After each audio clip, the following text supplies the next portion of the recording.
Jai Shri Shyam students, this is your educator Sakshi Dua welcomes you to CMA Foundation Grooming Education. तो students जैसे कि आप जानते हैं कि आपके एग्जाम्स डे बाय डे और नजदीक आते जा रहे हैं। जून में आपका अटेम्प्ट होने वाला है CMA फाउंडेशन का। ICMAI ने रिसेंटली ई बुलेटिन रिलीज किया है for all the subjects and for all the levels of CMA course. तो स्टूडेंट्स इस वीडियो में हम लोग बात करने वाले हैं e bulletin question and answers of business economics and management, जो कि बहुत ही ज्यादा है जरूरी and interesting for the preparation of your examination. तो चलिए without wasting any time let's start the video which is all about the e-bulletin question answers of business economics and management.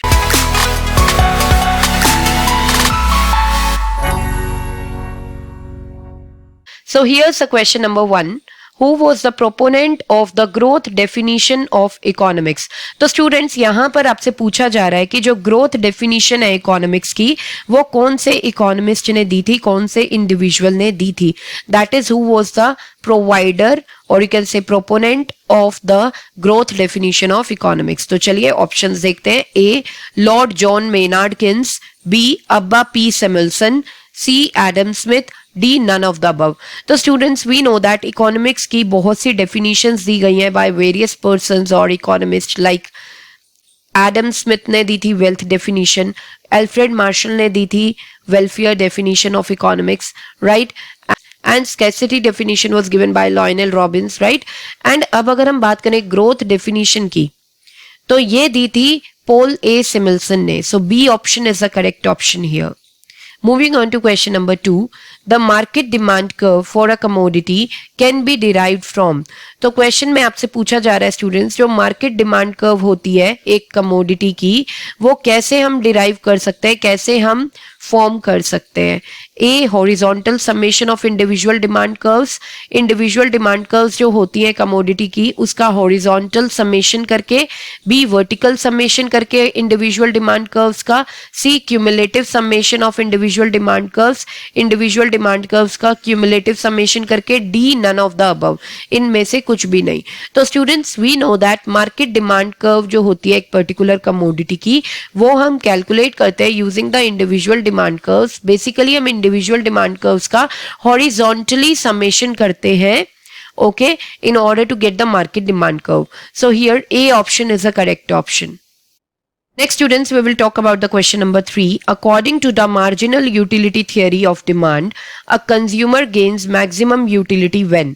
तो आपसे पूछा जा रहा है कि जो marginal utility approach है कंज्यूमर बिहेवियर की, और यू कैन से जो मार्जिनल यूटिलिटी थियरी है डिमांड की, उसके अकॉर्डिंग एक कंज्यूमर को मैक्सिमम यूटिलिटी कब मिलती है, मतलब मैक्सिमम सेटिस्फैक्शन कब मिलती है। मतलब indirectly question is asking you about the consumer equilibrium condition, consumer equilibrium condition according to marginal utility approach. Okay students, so options are A marginal utility is equal to price, B marginal utility is falling, C both A and B, D none of the above. तो students we know that according to marginal utility approach condition जो होती है consumer equilibrium की वो ये होती है कि marginal utility is equal to price, right जब marginal utility price of the product के इक्वल हो जाता है तो कंज्यूमर इक्विलिब्रियम में आ जाता है। एंड मोर ओवर ये जो मार्जिनल यूटिलिटी होती है ये फॉलिंग भी होती है, right. So both A and B options are correct. So C option is the correct option for question number 3, that is both A and B, यानी कि कंज्यूमर को मैक्सिमम यूटिलिटी तब मिलती है when marginal utility is equal to price हो, दूसरा marginal utility falling भी हो। Moving on to question number 4, taxi fares are often raised in Kolkata. तो क्या बोला जा रहा है, जो टैक्सी फेयर्स होते हैं वो कोलकाता में फ्रीक्वेंटली रेज किए जाते हैं, but a rise in taxi fare is not a gain to the taxi owners. लेकिन आपसे क्या बोला जा रहा है कि राइज जो हुआ है यानी कि जो इंक्रीज हुआ है टैक्सी फेयर में उससे कोई फायदा टैक्सी ओनर्स को नहीं हुआ, मतलब उनका कोई प्रॉफिट मार्जिन इंक्रीज नहीं हुआ। तो ये कब होगा, if the demand for taxi rides is, तो ये कब देखा जाएगा, जब डिमांड जो है टैक्सी राइड्स की वो किस नेचर की होगी। The options are A price inelastic, B price elastic, C unitary price elastic, D none of the above. तो स्टूडेंट्स देखिए, अगर टैक्सी फेयर का प्राइस जो है वो इंक्रीज हो जाता है, राइट, और टैक्सी ओनर्स को बिल्कुल कुछ फायदा नहीं हुआ है, मतलब उनका प्रॉफिट मार्जिन इंक्रीज नहीं हुआ इससे। तो क्यों नहीं हुआ होगा? वो इसलिए नहीं हुआ होगा क्योंकि जो डिमांड है, ठीक है, टैक्सी की, टैक्सी राइड्स की जो डिमांड है वो क्या हो गई होगी? वो डिक्रीज कर दी गई होगी by the consumers when the taxi fare is being increased. इसीलिए टैक्सी ओनर्स को कोई इतना फायदा नहीं हुआ है, राइट।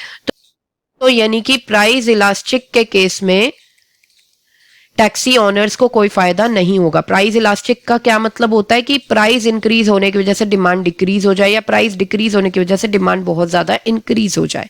तो yes, B option is the correct option here, that is price elastic. Now question number 5, the mid point of a linear demand curve shows a price elasticity of demand which is। तो आपसे पूछा जा रहा है एक linear demand curve है, मतलब कुछ इस तरीके की डिमांड कर्व है, ओके, डी से रिप्रेजेंट कर देती हूं मैं इसको, ठीक है। यहां पर प्राइस, यहां पर क्वांटिटी डिमांडेड,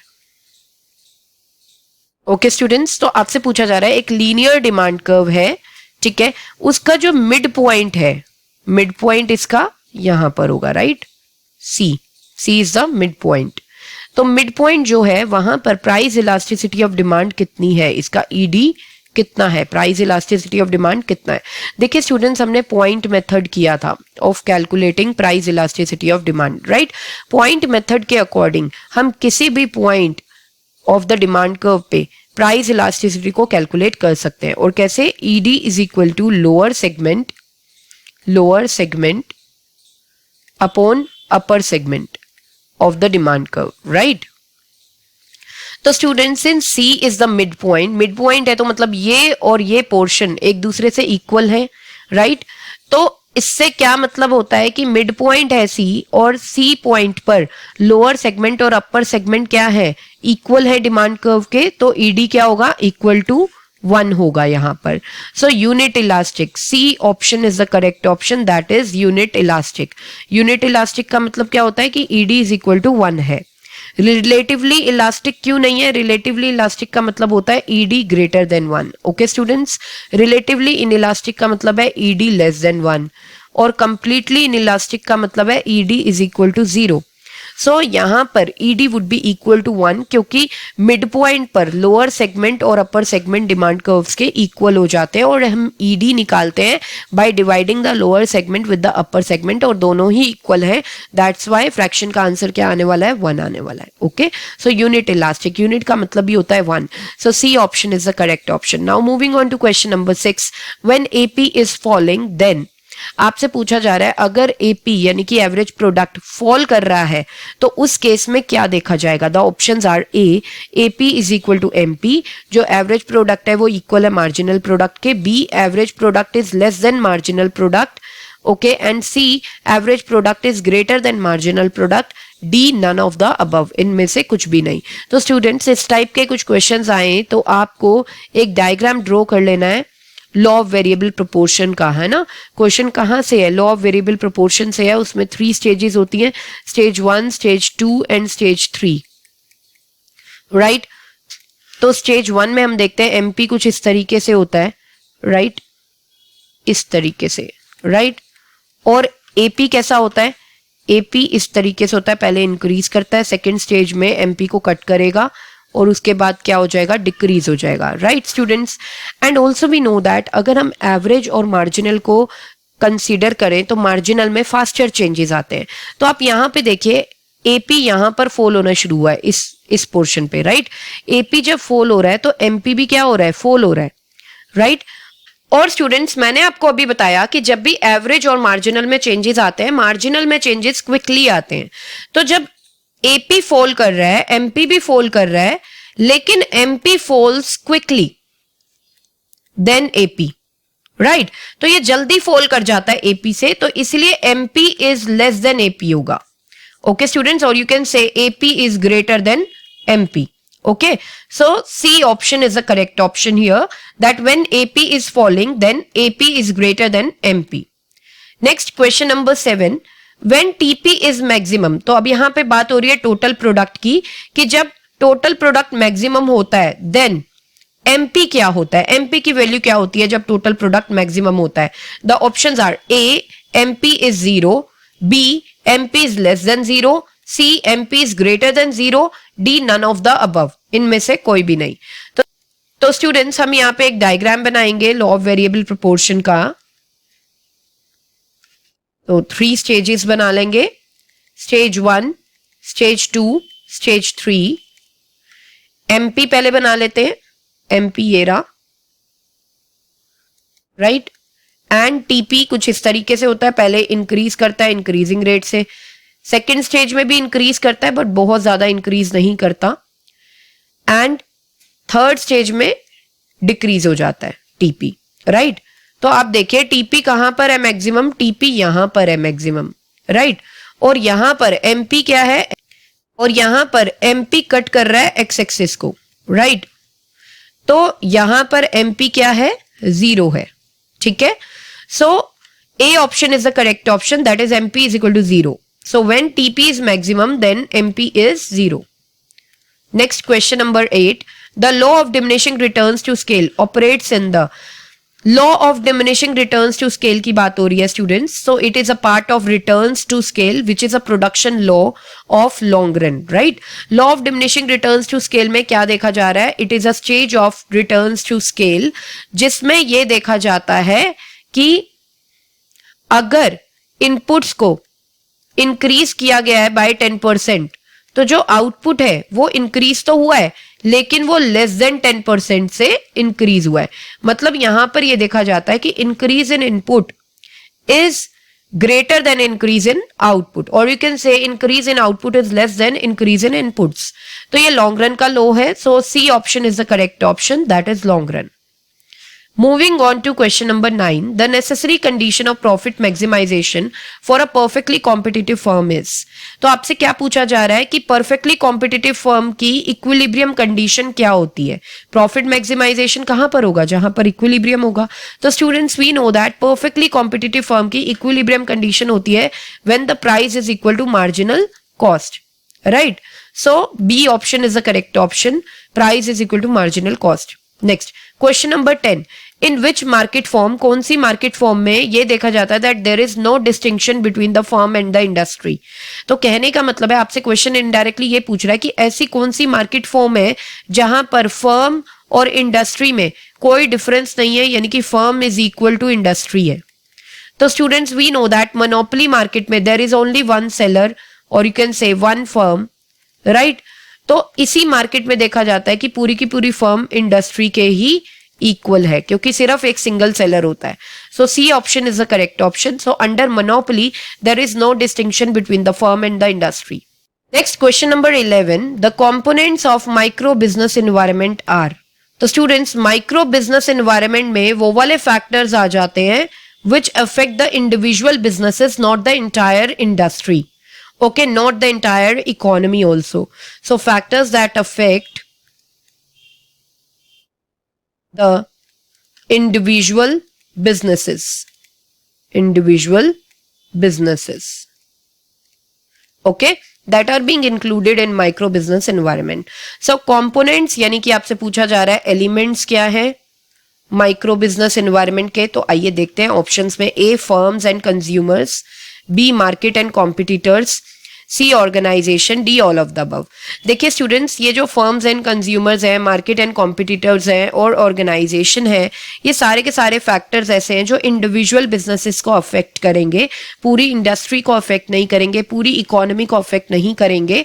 सो ये सारे के सारे जो फैक्टर्स है that are covered under micro business environment. So D option is the correct option, that is all of the above. Next question number 12, management is the art and science of decision making and leadership. तो क्या बोला जा रहा है कि जो management है वो आर्ट भी है और साइंस भी है, किसकी? डिसीजन मेकिंग की एंड लीडरशिप की। मतलब management is all about decision making, making the best decisions, okay, and the leadership करना, ओके। तो ये किसने बताया था, ये डेफिनेशन किसने दी थी? The options are A H Koontz, B D J Clough, C L Allen, D Terry. तो ये जो डेफिनेशन है that management is the art and science of decision making and leadership, ये दी थी टेरी ने। So D option is the correct option. Next question number 13, which theory is also called traditional authority theory? तो आपसे पूछा जा रहा है इनमें से जो ऑप्शंस गिवन है, ये जो थियरीज है, इनमें से कौन सी थियरी को ट्रेडिशनल अथॉरिटी थियरी भी बोला जाता है? The options are A formal authority theory, B acceptance of authority theory, C competence theory, D organisation theory. तो students, acceptance of authority theory को ट्रेडिशनल अथॉरिटी थियरी बोला जाता है। So B option is the correct option here. Next question number 14, concept of span of management is central to. मतलब आपसे पूछा जा रहा है जो स्पैन ऑफ मैनेजमेंट है ये किस चीज में इंपॉर्टेंस है, कौन सी थियरी में इसकी इंपॉर्टेंस रहती है? ठीक है, स्पैन ऑफ मैनेजमेंट क्या होता है कि एक मैनेजर के अंडर कितने लोग होने चाहिए जो उस मैनेजर के द्वारा सुपरवाइज किए जाएंगे। Okay, so the options are A neoclassical organization theory, B classical organization theory, C systems theory, D contingency theory। तो स्टूडेंट्स इसका ऑप्शन है B option is the correct option, that is classical organization theory. Classical organization theory में span of management पर ही focus किया जाता है। So classical organization theory का सेंट्रल पार्ट है span of management. Moving on to question number 15, cybernetics was coined by. Here coined by means provided by. कि ये जो टर्म है साइबरनेटिक्स या जो कॉन्सेप्ट है साइबरनेटिक्स का, ये किसने प्रोवाइड किया था? ओके, तो बेसिकली स्टूडेंट्स ये जो साइबरनेटिक्स है it is basically the study of control and communication in animal and machines, right? तो ये जो कॉन्सेप्ट है किसने दिया था? आइए ऑप्शन देखते हैं। A Wiener, B Terry, C Haimann, D none of the above. तो स्टूडेंट्स नॉर्बर्ट विनर ने ये साइबरनेटिक्स का कॉन्सेप्ट दिया था। So A option is the correct option here. Next question number 16, break even analysis is adopted as a tool for. तो आपसे पूछ रहे हैं कि जो ब्रेक इवन एनालिसिस की टेक्निक है वो उसे एज अ टूल क्यों यूज किया जाता है? मतलब what is the importance of break even analysis? A profit planning, B cost planning, C sales planning, D none of the above. देखिए स्टूडेंट्स, ब्रेक इवन क्या है? Break even is basically a point where the company is not earning profit, also not earning the losses, मतलब neither earning the profit nor suffering the losses। okay, so break even point एक ऐसा point होता है जहां पर company का revenue उसके cost के इक्वल हो जाता है। सो ब्रेक इवन एनालिसिस में ब्रेक इवन पॉइंट को निकाला जाता है, आइडेंटिफाई किया जाता है ताकि प्रॉफिट प्लानिंग की जा सके। ठीक है, ताकि कुछ ऐसा सेल्स टारगेट सेट किया जा सके जिससे कि प्रॉफिटेबिलिटी इंक्रीज हो सके कंपनी की। So break even analysis is adopted as a tool for profit planning. So A option is the correct option. Moving on to question number 17, dispersal of authority. Dispersal of authority मतलब spread of authority. Spread of authority. Authority means power. Power. Throughout the organization. यानी कि जब authority को spread किया जाता है throughout the entire organization, that is जब authority को spread किया जाता है among the top level management, lower level management and the middle level management, then what is that called? The options are A centralization, B delegation of authority, C decentralization and D none of the above. तो student centralization में तो top level management के हाथ में authority दी जाती है, सिर्फ उसमें कोई स्प्रेड नहीं होती है authority among the middle level and lower level of management.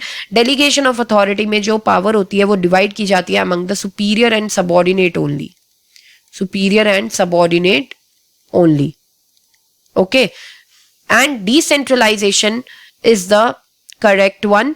Decentralisation में जो पावर है that is divided among the top level, middle level and lower level management, lower level management। Okay students, so C option is a correct option. Under decentralization, dispersal of authority throughout the organization is done. Delegation of authority is basically a part of decentralization. Whenever the delegation of authority is done on multiple aspects, is done on a wider scale, then it is the decentralization. Okay students, so I hope आपको ये question समझ में आए होंगे। Aware करना चाहूंगी हमारी academy के बारे में। बेसिकली अगर आप हमारी एकेडमी से कनेक्ट हो जाते हैं तो आप बहुत अच्छे से अपने सीएमए फाउंडेशन के लिए प्रिपेयर कर सकते हैं। उसके लिए करना क्या होगा, देखिए हमारे सीएमए के कोर्सेज अवेलेबल हैं जो आप परचेज कर सकते हैं, जिसमें आपको वीडियो लेक्चर्स प्रोवाइड किए जाते हैं और उन वीडियो लेक्चर्स में हर एक टॉपिक बहुत अच्छे से कवर अप किया जाता है ऑफ एवरी चैप्टर। ओके, ये जो वीडियो लेक्चर्स हैं ये बेसिकली बेस्ड है ऑन आईसीएमएआई मॉड्यूल। ठीक है, आईसीएमएआई मॉड्यूल में जो कंटेंट है उसे प्रॉपरली कवर अप किया गया है हमारे वीडियो लेक्चर में विद प्रॉपर एक्सप्लेनेशन। ठीक है, और ये इंग्लिश में अवेलेबल है, जिस लैंग्वेज में आप सबसे ज्यादा कंफर्टेबल फील करते हैं। तो इस वीडियो लेक्चर से आप लोग बहुत अच्छे से प्रिपरेशन कर सकते हैं अपने सीएमए फाउंडेशन के लिए। ये जो सीएमए के कोर्सेज हैं हमारे, that is available for business economics and management, accounts and costing, mathematics and statistics. तो सबसे बढ़िया बात तो ये है स्टूडेंट्स कि ये जो कोर्सेज है बहुत ही रीजनेबल प्राइसेस पे अवेलेबल है। इन कोर्सेज में एनरोल करवाने के लिए आप लोग हमें कांटेक्ट कर सकते हैं on this number which is 8888880402। तो सोच क्या रहे हैं, जल्दी से एनरोलमेंट करवा लीजिए और अपनी प्रिपरेशन स्टार्ट कर लीजिए with grooming education academy. Now students we will talk about the fill in the blanks. So here we have note issue is the responsibility of dash. तो आपसे पूछा जा रहा है ये जो करेंसी नोट्स होते हैं इन्हें कौन इशू करता है। तो students we know that in India central bank is basically provided the responsibility to issue the currency notes. Central bank के पास ही सोल अथॉरिटी है in issue the currency notes, right. तो सेंट्रल बैंक यानी कि आरबीआई की responsibility है India में, रिजर्व बैंक ऑफ इंडिया की रेस्पॉन्सिबिलिटी है इंडिया में in order to issue the notes. So note issue is the responsibility of RBI. Next, ICICI is a dash sector bank. तो आपसे पूछा जा रहा है आईसीआईसीआई कौन सा बैंक है, प्राइवेट सेक्टर बैंक है या पब्लिक सेक्टर बैंक है। तो students ICICI bank is one of the best banks of the private sector banks, right. इसकी जो मैनेजमेंट है वो प्राइवेट सेक्टर के हाथ में है, इसका जो ओनर है वो प्राइवेट सेक्टर है। ठीक है, इसका जो कंट्रोलर है वो प्राइवेट सेक्टर है। तो ICICI is a private sector bank, not a public sector bank. Next, Fisher's theory states that money is demanded for dash purposes। तो आपसे पूछा जा रहा है कि फिशर की थियरी में, यानी कि जो अर्विंग फिशर ने थियरी दी थी, अर्विंग फिशर ने जो थियरी दी थी, that is a classical approach which was related to demand of money. Okay, तो उसमें यह माना जाता है ना स्टूडेंट्स की money is basically medium of exchange है, राइट। तो वहां पर यह माना जाता है कि मनी को डिमांड किया जाता है only for transaction purpose, right. ये उसकी एक एजम्पशन है थियरी की। ठीक है, which is a classical approach और you can say quantity theory of money. Okay students, so transaction purpose के लिए मनी डिमांड करना मतलब money is demanded for doing the expenditure of routine activities or you can say day-to-day activities. Next, bonds, government securities refers to dash money.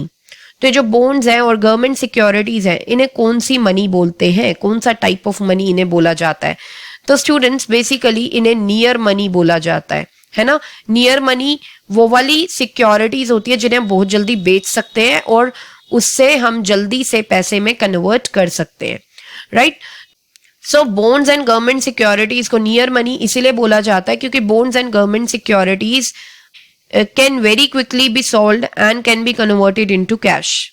Next, full form of MIS is, MIS की full form क्या है। तो students it is management information system, right. तो basically एक computerised system होता है जो information available करता है so that the management can carry on its management functions properly, right. Next we have true और फॉल्स। अब हमें बताना है कि ये जो स्टेटमेंट्स हमें दी गई हैं ये ट्रू है या फॉल्स है। So FERA has been replaced by FEMA, it is true, right. FERA means Foreign Exchange Regulation Act, whereas FEMA means Foreign Exchange Management Act. Okay students, so FERA को replace किया गया था FEMA से in the year 1999. Okay, so it is true, FERA has been replaced by FEMA. It is true. Next, Exim Bank, that is Export and Import Bank of India. Export and Import Bank of India is authorized, that is power है इसके पास, to raise loan from the international market. क्या बोल रहे हैं कि Exim Bank के पास power है कि Exim Bank लोन रेज कर सकती है from the international market. So it is false. इसके पास पावर है to raise the loan from government of India, not from the international market. Okay, next, certificate of deposits are issued by bank to companies. Certificates of deposit जिन्हें हम CD से represent करते हैं, तो क्या बोला जा रहा है, ये बैंक इशू करती हैं कंपनीज को. बिल्कुल ट्रू है. Certificate of deposits are issued by the bank in order to raise the funds from the companies. Okay. Next question, subordinate is always responsible to his peers. तो क्या बोला जा रहा है, subordinate responsible होते हैं for अपने friend circle के लिए, peers के लिए. So it is not true, it is false to say that subordinate is always responsible to his peers, because subordinate are always responsible to their superiors, not to their peers, right? peers के लिए ये responsible तब होते हैं जब ये मिलकर काम करते हैं अपने peers के साथ. ठीक है. Next, matching. अब मैच द फॉलोइंग है स्टूडेंट्स. एडवर्टीजमेंट. देखिए एडवर्टीजमेंट पे जो हम एक्सपेंसेस करते हैं, that's a part of selling cost, right? Advertisement is done in order to promote the sales of the product, so advertisements are covered under selling cost. Okay, that means the expenses of advertisement are covered under selling cost. Next, oligopoly.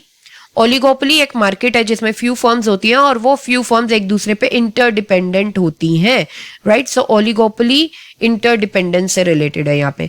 Maslow's motivation theory. Maslow ने जो अपनी motivation की theory दी थी, that was related to human needs, right? उसमें hierarchy बताई गई है ह्यूमन नीड्स की, right? So Maslow's motivation theory is related to human needs. Next, demand curve का अदर नेम होता है AR curve. AR curve is basically the demand curve. Okay students, so matching का कुछ ये है कि 1 का C एंड 2 का A एंड 3 का D एंड 4 का B. Okay, so I hope students आपको ये जो वीडियो है ये काफी यूजफुल लगेगी. If you feel the same then please like the video and subscribe the channel, and yes, don't forget to share this video with your friends also. Okay, so with this I would like to end up my session for today, and we'll see you in another session with another useful information. Till then, bye bye, take care, Jai Shri Shyam.